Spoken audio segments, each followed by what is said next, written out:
used to hiding your wounds?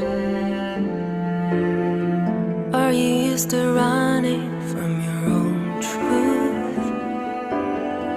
Are you used to thinking your secrets aren't see-through?